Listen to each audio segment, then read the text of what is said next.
Rien que ça parle. On est de retour et aujourd'hui on a un programme. Il a un maillot, mais on a un programme. Et du coup, j'allais attaquer les amis sur le FC Barcelone. J'ai un ami à moi qui m'a dit que avec les joueurs qui ont été recrutés, le Barça est obligé d'être sexy. Et en arrivant à la fin de la Ligue des Champions de la phase de groupe, on a noté quelques problèmes et ici on en parle parce qu'ici ça parle de foot. Jamais. Ils sont quatrième actuellement, mais on n'en a pas parlé. Ça va vite une saison. Parle dans le micro. Une saison, ça va vite. Rien que ça parle. Rien que ça parle. Let's go. Rien que ça parle. Donc les gars, le Barça sexy, oui, non, qu'en pensez-vous? Bah, déjà, intrinsèquement, oui, parce que c'est historique, le Barça doit bien jouer. Il y a la formation, il y a le tiki-taka, l'héritage Guardiola. Mais ton pote, il connaît bien le foot. Hein. Je sais pas qui c'est, il faudrait peut-être l'inviter. Mais ouais, après le recrutement, Robert Lewandowski, Rafinha, retour de Dembélé, c'est un recrutement Dembélé qui revient. Fati aussi qui Koundé. revient, c'est Koundé, Kessié qui joue pas, malheureusement. Donc Il revient voilà. de blessure aussi. Voilà, ouais, aussi revient de blessure. Donc voilà, c'est oui, avec le recrutement, oui, sexy, oui. Sexy, oui. Pour moi, oui, le Barça, surtout avec Xavi, c'est l'ADN du football, du tiki-taka, de Cruyff. Donc, c'est important pour Xavi, qui a fait partie du Grand Barça, de perpétuer, tu vois, cette culture du jeu. Pour lui aussi, Xavi, dans sa philosophie de jeu, le Barça doit gagner par le jeu. Donc, c'est toujours une équipe qui veut récupérer le ballon haut, avoir la possession, exploiter les côtés, revenir, faire tourner, préparer les attaques. Bien que là, avec Ousmane Dembélé, il aime bien jouer les attaques rapides aussi. Sur le côté, ça va vite. On a vu qu'avec les entrées de Frenkie de Jong récemment à la place de Busquets, le jeu était porté vers l'avant, il casse les lignes par la passe ou par la course. Donc, ils ont de multiples possibilités. Et comme Romuald disait, Franck Yannick Kessié ne joue pas beaucoup pour l'instant. Là, il s'était blessé légèrement à la cuisse ou au mollet, je crois. Donc là, il revient. Il est rentré en jeu dans le dernier match de ce week-end contre Bilbao. J'espère qu'il va plus jouer. Alors, est-ce que si vous dites oui, alors pourquoi aujourd'hui on a ce classement en Ligue des Champions, une troisième place derrière l'Inter et le Bayern de Munich qui est décevante? Ben- Qu'est-ce qui explique ça? Si on est si sexy au niveau de la production, au niveau...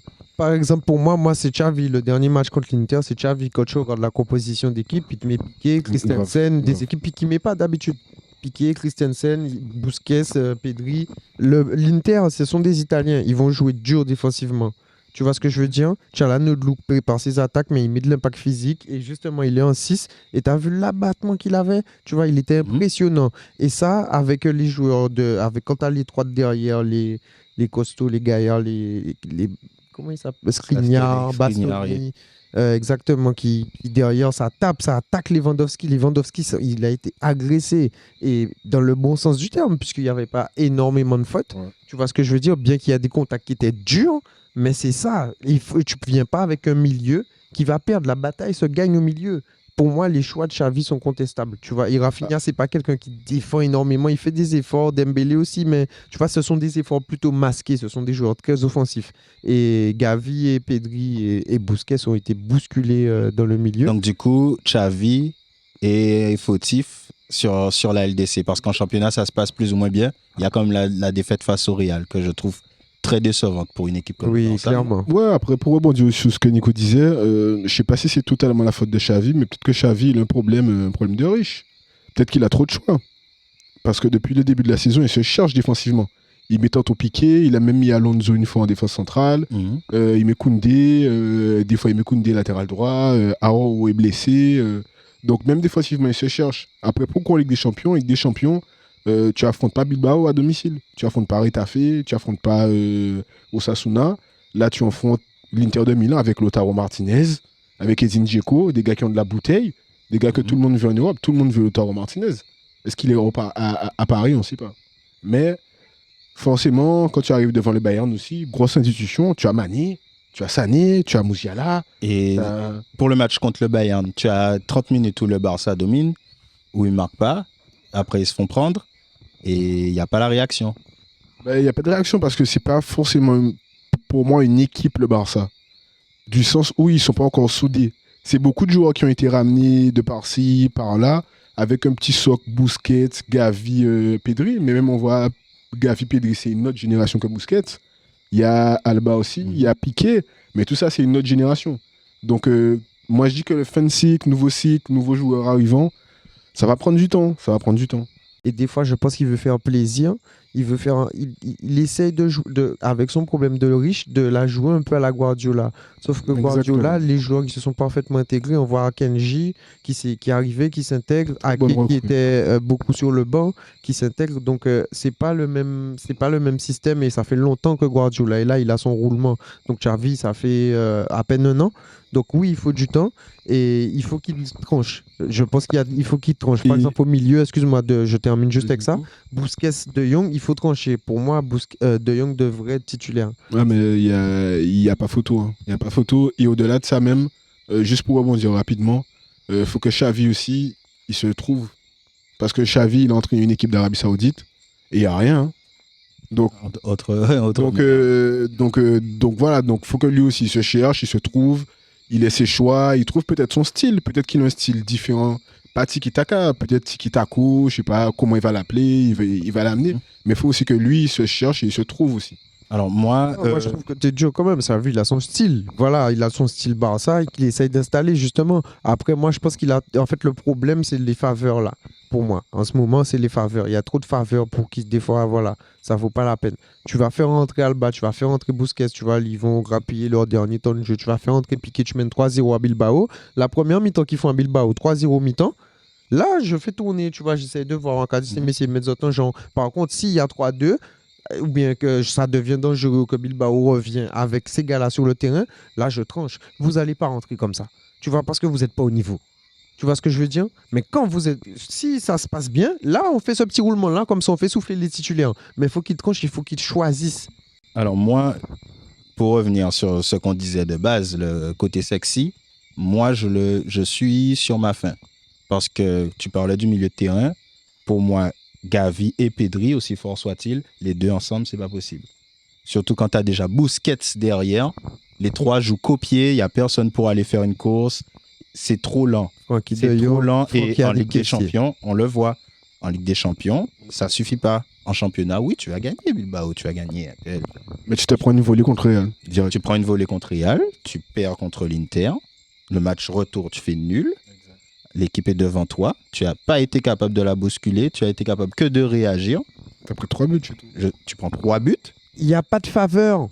Il n'y a pas de faveur au Real de Madrid. Tu vois ce que je veux dire? Tchouaméni, il arrive, il est en forme physiquement et techniquement, c'est un monstre. Il joue, il s'impose. Tu vois, il n'y a pas de faveur. Fede Valverde, il est au-dessus en ce moment.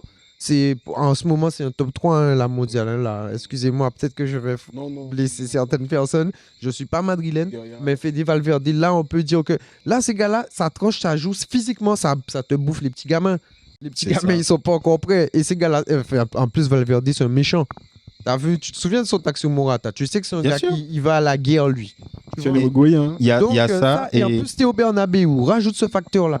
Tu vois? Et moi, Busquets, c'est un petit papy fatigué qui, justement, c'est pas un chien comme Casemiro ou bien même Toni Kroos. C'est quand Toni Kroos met le pied. Attention, hein, tu vois? Donc, Busquets, c'est un petit papy fatigué. C'est techniquement très fort. Ça voit. Mais défensivement, l'impact du milieu pour gagner un Classico à Bernabéu. Gagner un match de Ligue des Champions. Ou gagner un match de Ligue des Champions, il ne l'a pas. Et du coup, autre question que j'allais vous poser, c'est devant. Parce que derrière, au final, ça tient, tu le disais, mais devant, entre Ansu Fati, Ferran Torres et Dembouz, qui est au-dessus, au final, tu as Dembélé à droite, mais Rafinha, il essaye de le mettre à gauche, mais ça ne prend pas. Il n'arrive pas à trancher non plus. Donc du coup, pour moi, Xavi est extrêmement protégé par son statut de grand joueur, parce que si c'est Coman qui a les mêmes joueurs et qui a ces résultats-là, ça passe pas.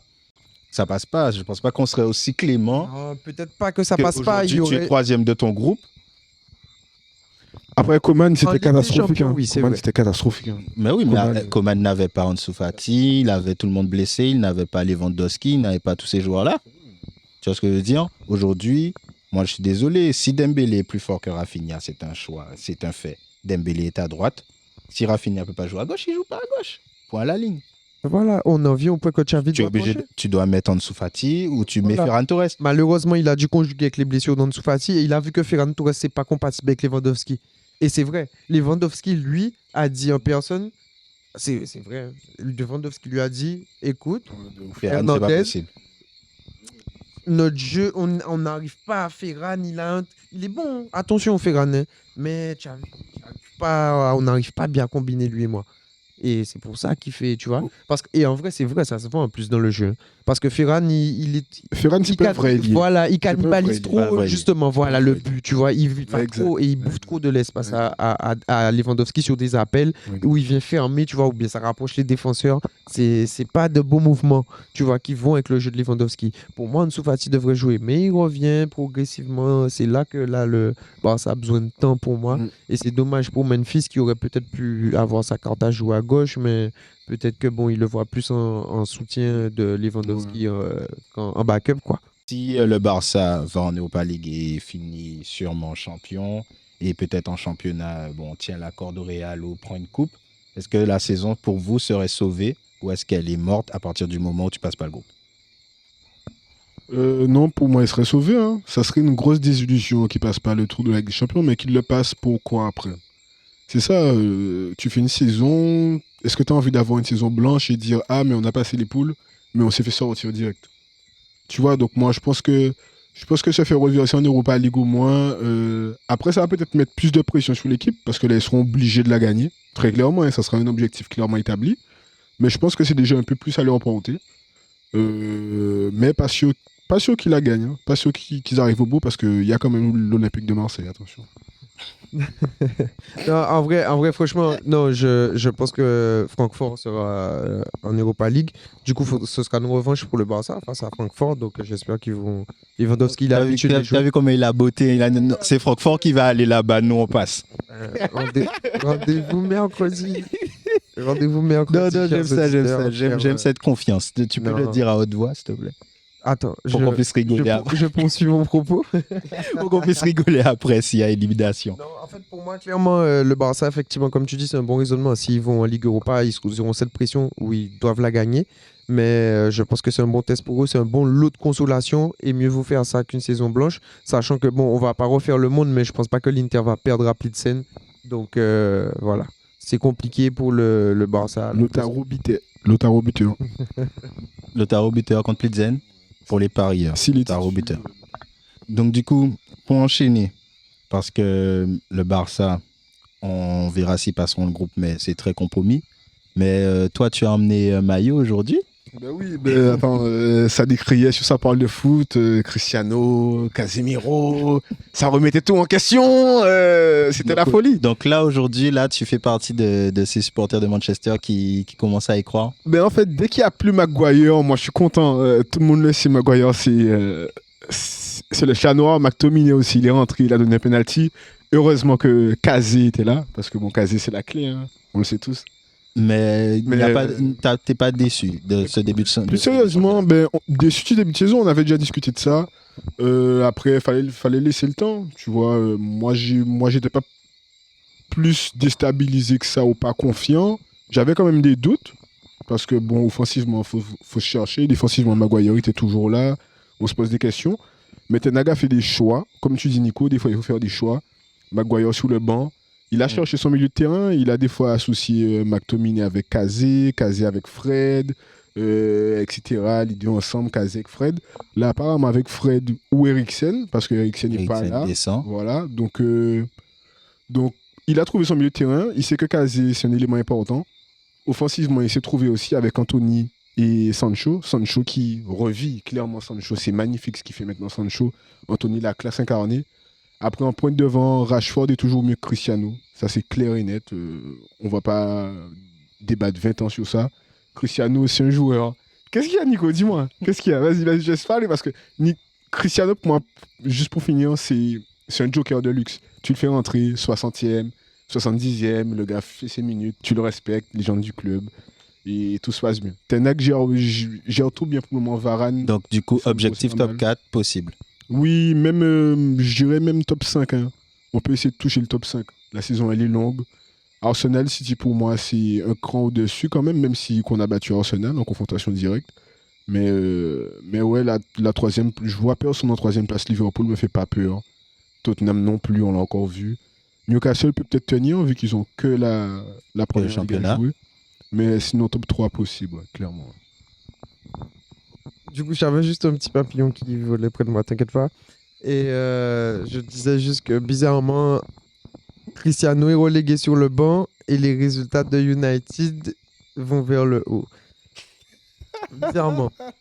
Mais on voit quand même, bon, plus sérieusement, on voit quand même qu'il y a une gestion de la star qui est compliquée. Donc là, ils arrivent quand même à... Justement, vu qu'il a tranché dans le vif et que Cristiano, en tant que star, il s'est énervé, tout ça, il y a eu des discussions. Faut ça. Pour moi, faut ça. Faut du désordre pour justement remettre cet ordre-là. Comme on voit, les petits jeunes comme Sancho, comme Rashford, ils arrivent à s'exprimer quand ils n'ont pas le poids de justement Cristiano derrière, parce qu'on sait que c'est le genre de mec qui te dit bon, tu bois du coca, les gays, les autres, ils vont arrêter à gay, tu vois. Donc il n'y a pas cette petite pression-là. Et effectivement, ça fait du bien sur le terrain.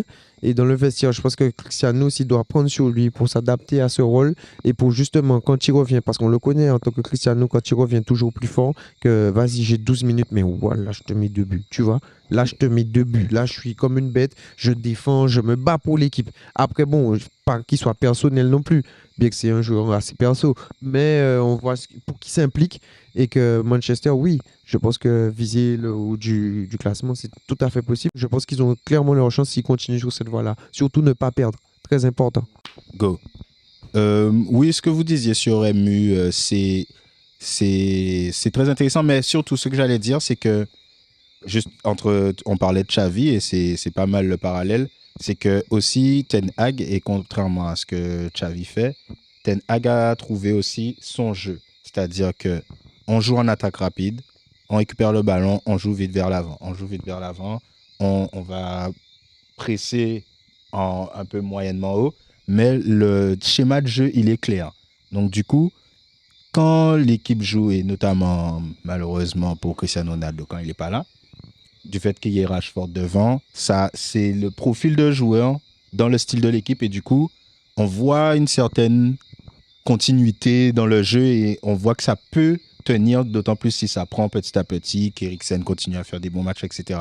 Mais pour ouvrir ce débat, même dans le championnat, quand tu regardes l'adversité pour le top 4, c'est de bon augure pour Manu parce que Chelsea, avec Graham Potter, là, on voit que ça commence à prendre.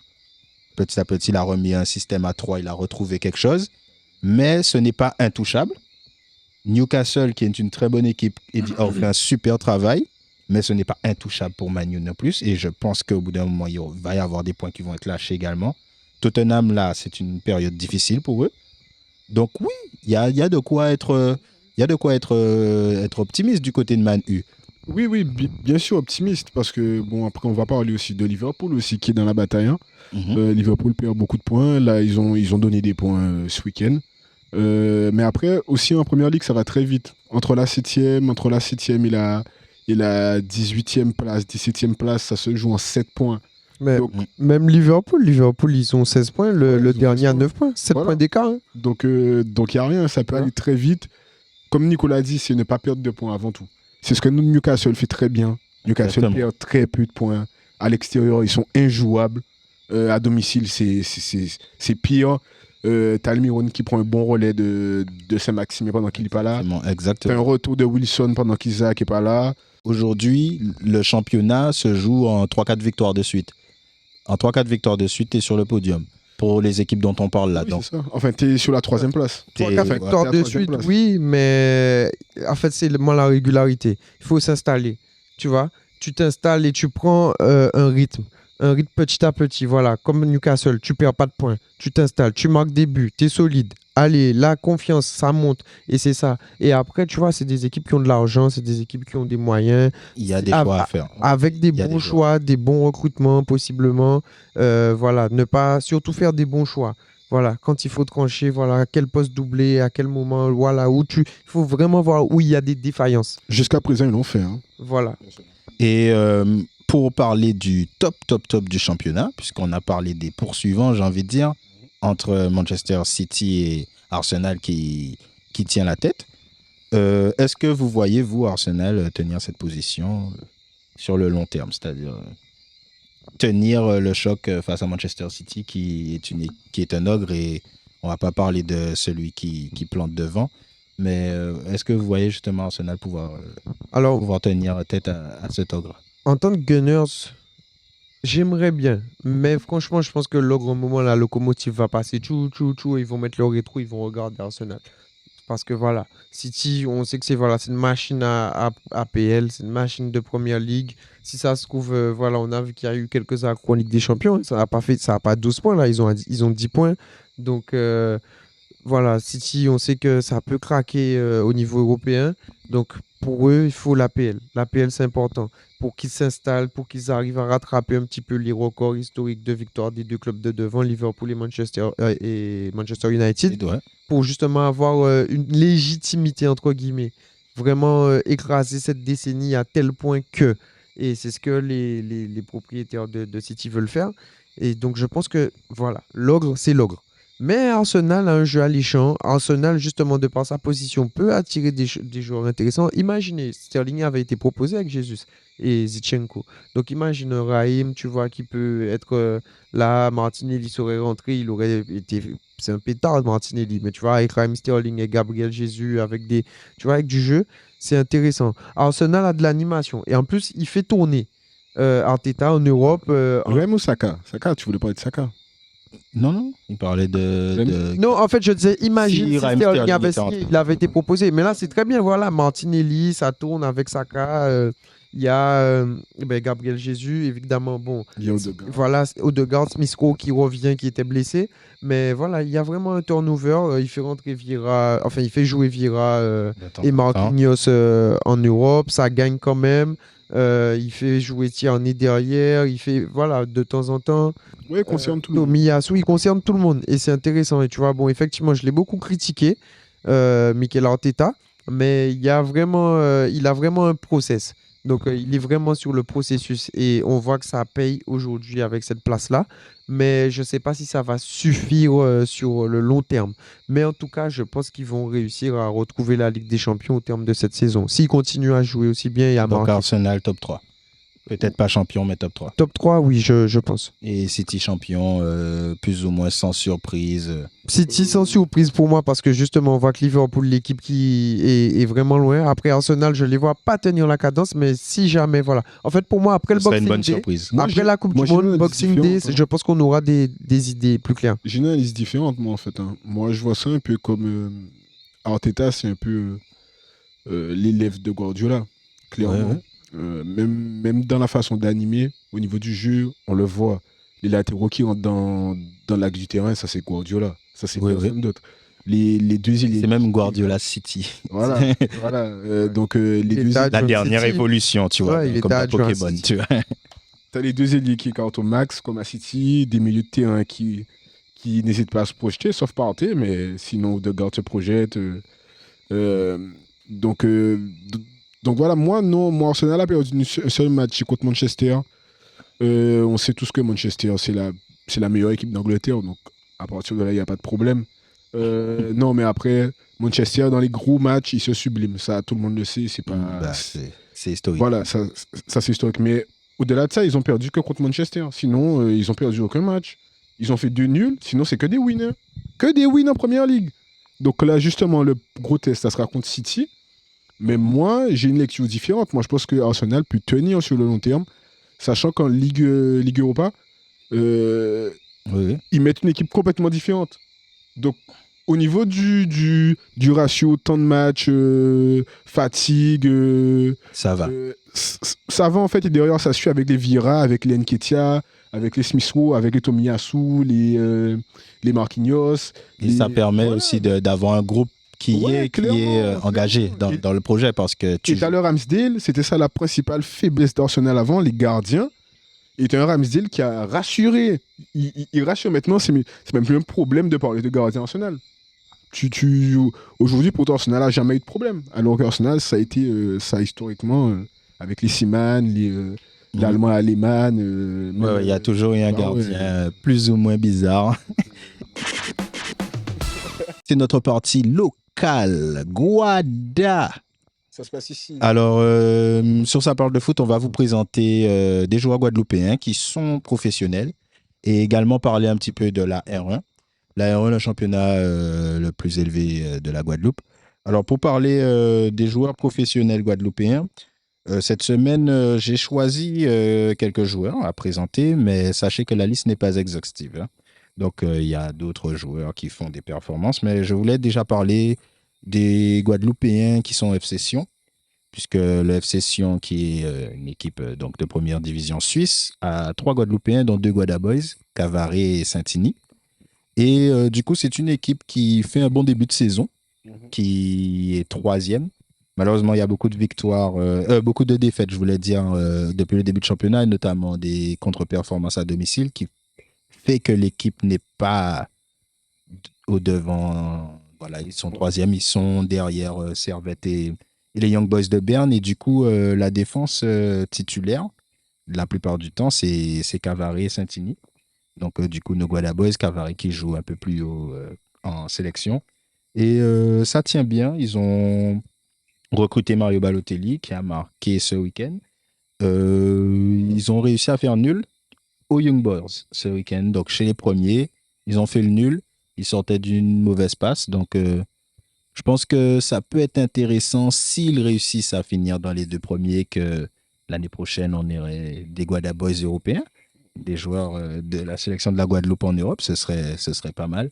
Mais l'équipe, ce week-end, a fait jouer William Cyprien, donc le troisième joueur guadeloupéen de l'équipe, qui est prêté et qui a joué sa première titularisation ce week-end, donc face au premier. Et c'est assez intéressant de suivre ces joueurs-là qui peuvent faire quelque chose dans ce championnat suisse. Donc, on leur envoie la force. Après, ça fait plaisir, hein, parce que Cyprien et Cavaré, c'est 2 joueurs qui ont connu 2 grosses blessures. Donc voilà, si ouais, prenez un peu de temps de jeu, rien que pour la sélection de la Guadeloupe. Cyprien, il n'a pas envie de jouer en sélection de la Guadeloupe, hein, avec les Guadaboys. Alors là, faudrait peut-être que Dimitri lui passe le mot. le numéro du sélectionneur. Mais en tout cas, voilà, 3 Guadeloupéens dans une équipe quand même de haut niveau. Ça se note et il y a un bon début de saison. Du coup, autre nouvelle de joueurs guadeloupéens. Malheureusement, celle-ci est une nouvelle un peu moins réjouissante. C'est la blessure de Thomas Lemar. C'était blessé et là pour 3 semaines. Donc, Marc a sorti l'information. Thomas Lemar blessé pour 3 semaines. Donc, du coup, le mondial, c'est fini. C'est vraiment. À mon humble avis, enfin. Ou c'est acté. Didier Deschamps ne veut pas prendre des joueurs qui reviennent de blessure. C'est ce qu'il a dit. Voilà, Varane aussi, c'est fini. Varane aussi, en principe, ce serait fini. Mais après la position de Varane. Mais Pogba, il court beaucoup là en ce moment. La position de Varane et de Pogba, c'est pas la position de Thomas Lemar en équipe de France. Voilà, aussi. Donc, c'est pour ça que je dis que pour moi, c'était fini. Le temps qu'ils reviennent, il restera, je crois, 1 semaine ou 10 jours avant la Coupe du Monde. C'est tendu, d'autant plus qu'il n'était pas discutable dans l'équipe. Et c'est dommage parce qu'il recommence à jouer, à être titulaire, et il se blesse. Donc, c'est dommage. On a aussi de bonnes performances. En Ligue 2. En Ligue 2, tout à fait. J'allais aller sur la Ligue 2. Donc, en Ligue 2, vous avez une attaque 100% guadeloupéenne en fonction des matchs à Grenoble. En Isère. En Isère avec Mathias Phaéton, notre numéro 10. Auteur de déjà 3 buts en championnat. 3 buts pour Phaéton, 2 buts pour Jordan Tell. 2 passes décisives. Ouais, c'est là. Et 2 buts pour Jordan Tell. Grenoble, ils se sont bien replacés là. Ouais, ils sont 6e, je crois. Ils sont 5e. 5e. Ils gagnent 3 d'affilée là. Ouais. Donc, c'est sur la montée. Et pourquoi pas, puisque. C'est un objectif la montée du côté. Alors, on verra au fil de la saison. Je ne sais pas si c'est l'objectif du club, mais en tout cas, le club est positionné. Et là, il y a une dynamique positive. Ils gagnent. Pourquoi pas? Après, on connaît la Ligue 2, hein. La Ligue 2, d'une Ça va semaine à vite. l'autre, Ça va très vite. ça part en roue libre. Mais en tout cas, pour les Guadeloupéens du coup de Grenoble, c'est positif. La dynamique est positive. Ils ont marqué pas mal de buts lors des derniers matchs. Donc, leurs buts sont plus ou moins récents. Exact. Donc, du coup, c'est pas mal du tout. Et pour les professionnels, c'est un peu tout. Là, j'allais passer au niveau amateur, au niveau de la R1, Let's go. le championnat local. Donc, du coup, sur le championnat local, on a un début de saison qui est un peu. Les résultats sont un peu tronqués parce qu'il y a des équipes exemptes chaque semaine. Donc, du coup, en fonction de tes matchs en retard, tu peux remonter le classement et la victoire à 4 points. Mais quelque chose que je voulais noter et parler avec vous, qui est très intéressant, c'est que la SS, la Solidarité Scolaire, championne l'année dernière, et avant-dernière. Là, aujourd'hui, 4 matchs, ils sont avant-derniers. Donc, ils ont un match en moins puisqu'il a été reporté et c'était contre le dernier. Donc, du coup, en imaginant qu'ils gagnent cette rencontre-là, ils se replaceraient. Mais mine de rien, il y a un début de saison compliqué pour la Solidarité Scolaire. Moi, je voulais savoir si ça vous étonnait ou si vous aviez vu des prémices de cette surprise. Ben, franchement, enfin, moi, je pense que. Ouais, le spécialiste. Non, pas spécialement, mais je pense que j'avais pas. Ouais, non, on s'attendait pas à ça. On s'attend vraiment à un autre visage du champion en titre. D'autant plus qu'ils ont recruté la star gozérienne Joaquim Rodriguez. Donc, on voit qu'ils ont essayé de bonifier l'équipe. Donc, je sais pas comment ça se passe défensivement. Euh, donc, je vais pas m'étendre sur le sujet, mais. Effectivement, enfin, la défense Pinot, Lina était très solide l'année dernière avec les apports de Lugin qui pouvaient dépanner dans l'axe ou bien sur le côté ou bien même au milieu. Donc, je pense que franchement, on ne s'attendait pas à ça. Donc, je pense qu'il faudrait que tactiquement, le coach aussi puisse trouver aussi les ressources nécessaires humainement aussi et émotionnellement, essayer de ressouder le groupe pour que ça se connecte, puisqu'on voit certainement que voilà, là, il y a des distensions, donc sûrement dans le jeu aussi. Donc, et c'est pas la place où on attend le champion en titre, d'autant plus qu'ils mettent les moyens. Je sais pas si c'est un peu cohérent de dire ça, mais moi je regarde aussi un peu la Red Star. Après, c'est un peu plus personnel, mais ils sont au même niveau que la SS, aussi 9e. Ça se passe pas trop bien. Est-ce que c'est les clubs de Bemao? Peut-être pas. Pointe-à-Pitre. Pointe-à-Pitre, Bemao. Bemao. Est-ce que c'est un souci un peu là? Je sais pas. L'USBM se porte bien. Après quelques petits soucis de coach. Pour revenir sur la Solidarité Scolaire, moi, je les avais vus contre l'Amicale. Et effectivement, il y avait, de ce que j'avais noté, il y avait aussi énormément de malchance, tu vois, devant les buts. Il y a des occasions qu'ils doivent mettre, qui mettaient l'année dernière, qui ne mettent pas. Donc, du coup, j'ai l'impression qu'il y a une petite mauvaise spirale aussi au niveau du réalisme, tu vois. Mais sinon, effectivement, c'était...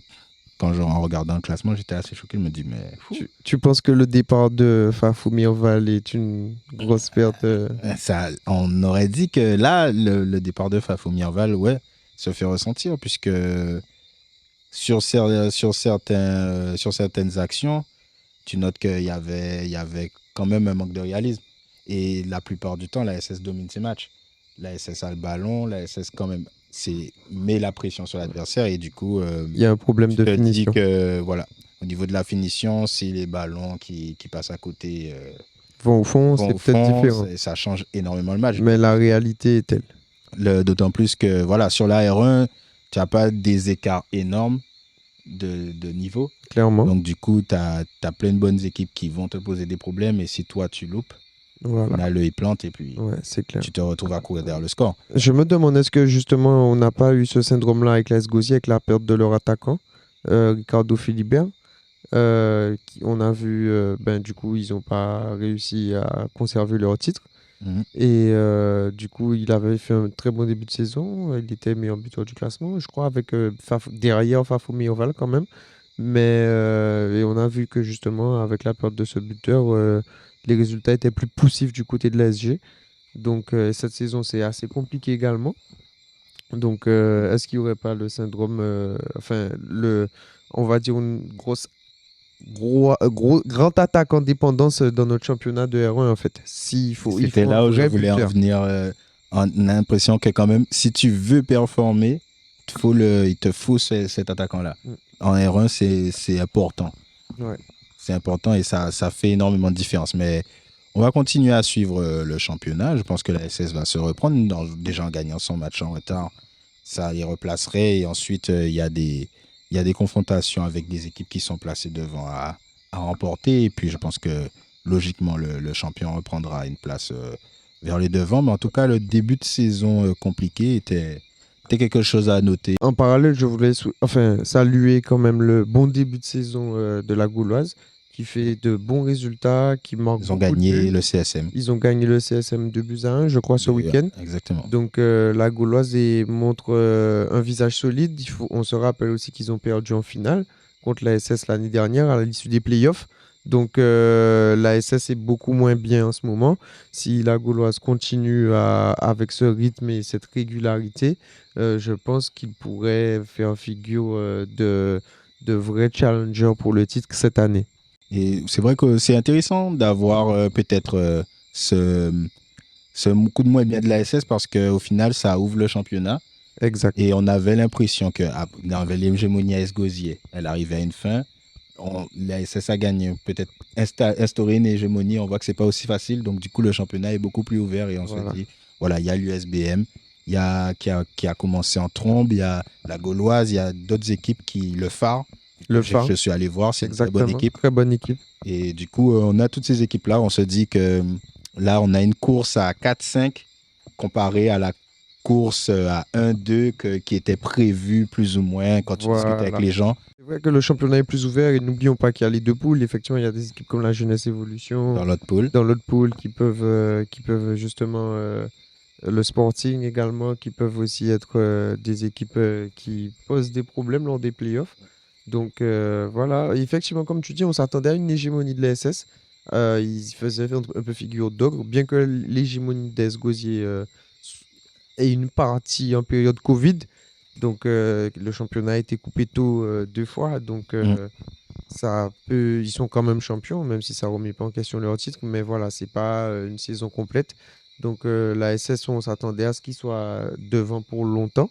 Et on voit que c'est pas si facile d'installer cette hégémonie. Donc des équipes comme le CSM auparavant aussi on peut le faire. On peut le faire. Ils ont duré dans le temps. Donc ils sont quand même présents au devant du classement. Donc c'est vrai que ce championnat de R1 Vito est ouvert.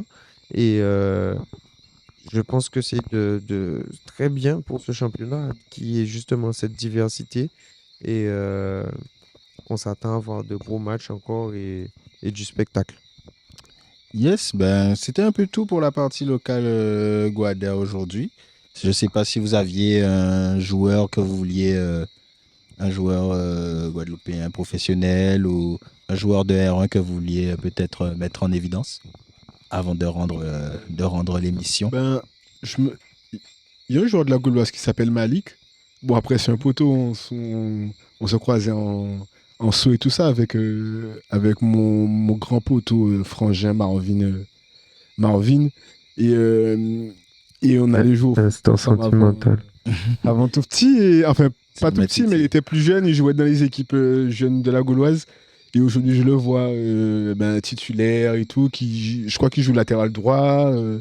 Donc ouais, ça me fait plaisir de voir aussi que derrière, il y a des jeunes qui prennent le relais, que c'est pas tout le temps les mêmes qu'on voit et que le vivier guadeloupéen, il n'est pas fini. Hein. Il y en a encore. Hein. Ah, il y en a. Clairement, il y a plus de possibilités. Il y a aussi le CRFA qui fait une très bonne saison pour parler des jeunes. Exactement. Le CRFA, l'année dernière, c'était un peu compliqué pour eux, au niveau même du classement, etc. Mais là, on voit qu'ils gagnent beaucoup d'équipes. Enfin, le championnat vient de commencer, mais il y a des victoires qui tapent des équipes. Et de créer cette équipe-là et d'avoir des résultats en plus, c'est assez intéressant. Après, ce qu'il faut savoir sur le CRFA, c'est que le CRFA, les jeunes, ils ont beaucoup d'opportunités. Et ça se concrétise vraiment. Donc là, je pense qu'ils prennent un peu plus conscience des opportunités qu'ils peuvent avoir. Qui peuvent en découler, ouais. Et la deuxième chance aussi qu'ils n'auront peut-être plus, simplement. Et de point de vue organisationnel, le CFA, ils ont intégré le championnat de régional il y a combien de temps? Il y a un an ou 3 ans. 2 ans? Ouais, 2 ans, 3 ans par là. Donc aussi le temps que ça s'organise au niveau des entraînements. Là, c'est un peu plus fixe aussi, même au niveau du CREPS, avec les transports, les hébergements et tout, etc. Donc, ouais, c'est sympa. C'est sympa. Donc, voilà. équipe à suivre, le CFA.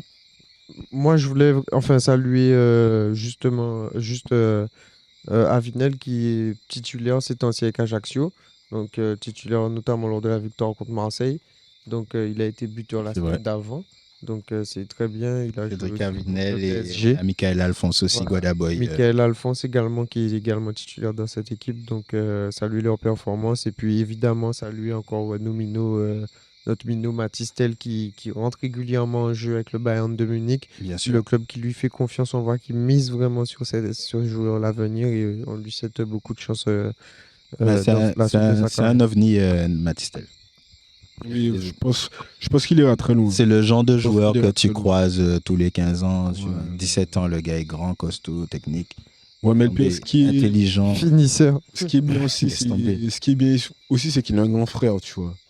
Ça, je pense que dans l'environnement, dans la façon de faire les bons choix, de raisonner bien, de savoir ce qu'il faut faire, ce qu'il faut pas faire, comment tu dois t'entraîner, ce que tu dois donner tous les jours à l'entraînement, en match, ton investissement personnel, ton hygiène de vie, c'est très important. Et c'est là où le choix du Bayern de Munich est parfait parce Exact. que là, c'est sérieux et tu as des joueurs, ce sont des grands professionnels au Bayern Ah de Munich. ouais, Je pense à extrêmement. Sadio Mané, Ah ouais. des joueurs comme Même ça. tu vois. auparavant, Ribéry, il expliquait, il était fasciné par l'organisation du Bayern de Munich et c'est pour ça qu'il disait que c'était sa famille parce qu'il y a vraiment cette structure qui est derrière un peu en mode familial et le travail, la rigueur qu'il y a derrière, ça fait progresser. Et ils font confiance en fait, il y a ce côté humain et c'est un très bon choix pour lui. Et bien, sur cette note, sur Matistel, nous, on va rendre Il n'y a pas de quiz l'émission. aujourd'hui. Pas de quiz parce que Malheureusement. quelqu'un a gagné le quiz et a oublié de faire le Ah ouais, Ah. moi j'ai mes questions hein, si vous êtes chaud. Bah, vas-y, attends. c'est ta question. Mais attends, Ah ben attends Nico, petit jingle là taf, mais petit Attends, jingle ambiance. attends. le quiz. Lourd. Qui a marqué Ah, justement Casemiro. Non. Vous êtes prêts? Vas-y. Qui a marqué Mhm. lors du premier match de poule de Ligue des Champions qui opposait le Dynamo Zagreb à Chelsea, unique buteur du match. Orsic. Orsic. T'as été plus rapide. Il a été plus rapide. T'as été plus rapide. T'as été plus rapide. Donc ça fait 1 point Romu. Combien de buts Robert Lewandowski a inscrit cette saison en Liga? Attends, en 12 ans. Liga. 12 ans Liga. Non.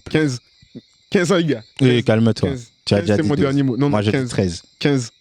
15, 15. 13. votre dernier mot? 15. Ok, le plus proche c'est Titaf et c'était 12 buts. Mais oui, j'ai vu la stat cet après-midi.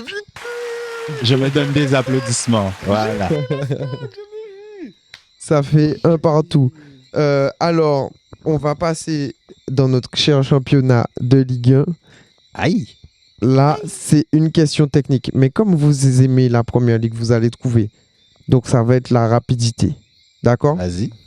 Qui est le meilleur buteur du Stade de Reims? Balogun. Balogun, rapidité. 2-1 Titaf, c'est ça? Logique. Ben oui, logique. 2-1 Titaf. Maintenant, question là, c'est beaucoup plus difficile, les gars.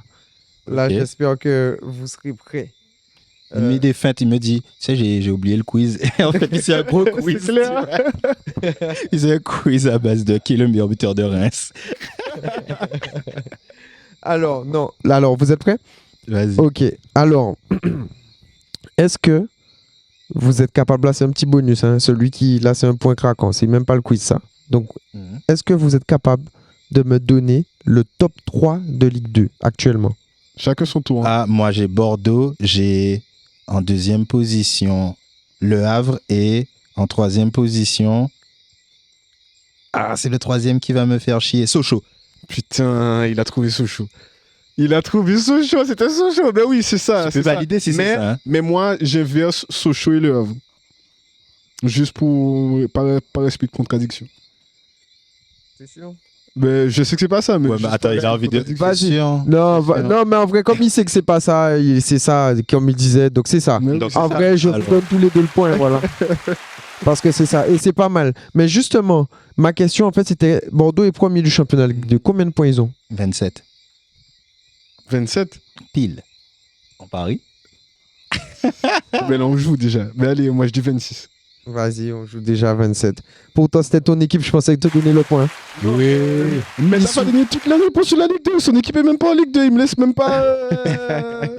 Laisse-moi jouer un peu. Écoute, moi je suis là pour gagner le quiz. Oui, mais je parle pas de Bordeaux souvent, moi. Du coup, ça fait 3-1. Alors bon, c'était ma dernière question, mais je vais en donner 2 quand même. Et là, c'est une question vraiment peut-être qui vaut 2 points pour peut-être soit je fais la question vaut 2 points, ça sacrifie tout, soit j'en mets une autre après. Mais bref, la question. Vas-y. Là, si vous trouvez vous aussi vous êtes bon. Lewandowski est parti, il a quitté le championnat allemand. Qui est meilleur buteur maintenant en Championnat Allemagne allemand actuellement?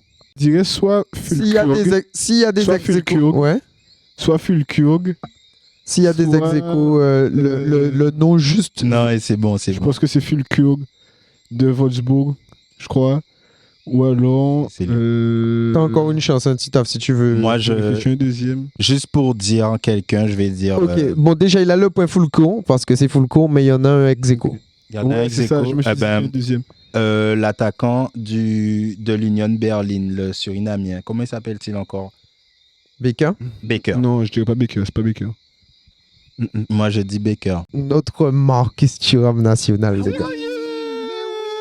En plus, on parlait des joueurs guadeloupéens, je suis bête. Et récemment, Karim Benzema a gagné le ballon d'or. Combien de votes il a eu en sa faveur? Ah ouais, je Ouais, impossible. je crois qu'il a eu que, genre, il y a que 50 votes qui n'ont pas été pour lui. Je crois qu'il a eu un total de 358. Oh, il est chaud. 358. Oh, il est chaud. Un truc comme ça, 358, 360. Moi, je vais dire aller 260. Il a eu 549 Ouais, ben voilà, ouais, c'était énorme. sur les 558 possibles. C'était énorme. C'était énorme. Énorme, énorme. Mais oui, je crois qu'il Seuls 4 journalistes. C'est loin. Seuls 4 journalistes sur les 93 votants ne l'ont pas placé à la première place. Il s'agit de Slovénie, De Bruyne, Pays-Bas, Mané, Sénégal, Mané et Égypte, Salah. Les chauffeurs. Bon, en tout cas, 3-3. Mais non, Mais c'est 3-3. t'as dit combien? 358. 358, c'était 500. Mais après, il est mais la plus plus proche. Mais non, Mais oui, mais pourquoi, non. pourquoi 200 votes d'écart. Pourquoi Et après 200 votes d'écart. Mais il y a 300 Mais avec non, toi. tu Mais il y me a dis 300 plus avec proche. toi. Il y avait 20 Mais non, trucs. mais non. Allez, mais non. t'es à J'ai 20 gagné, votes les gars. près. j'étais pas sûr. Que Mais ça non, part. mais non. Eh, Et- il faut que tu dises I'm out. Il n'y a pas que le football dans la vie, il y a le foot aussi. Rien que ça parle, rien que ça parle.